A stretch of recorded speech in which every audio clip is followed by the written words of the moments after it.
Allah lebih tahu apa yang terbaik untuk kita. Kadang kita rasa apa yang kita nak itulah yang terbaik untuk kita, tapi Allah lebih tahu apa yang terbaik untuk kita.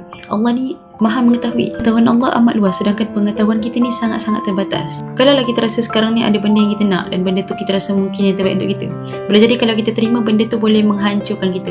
Boleh jadi kalau kita terima pada masa yang kita ni tak sedia lagi, benda tu boleh memberikan kesan buruk pada kita. Kalau Allah belum bagi apa yang kita minta, itu bukan bermakna kita tak layak untuk terima. Itu bermakna kita ni belum bersedia untuk terima. Setiap permintaan kita Allah akan bagi, tapi Allah akan bagi pada waktu yang tepat.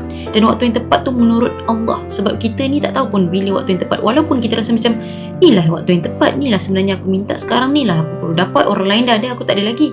Walaupun kita rasa macam tu, sebab semua yang kita minta pada Allah, Allah akan makbulkan. Dan kalau Allah mengambil daripada kita sesuatu ataupun seseorang, Allah mengambil pun dengan kasih sayang, Allah memberi pun dengan kasih sayang.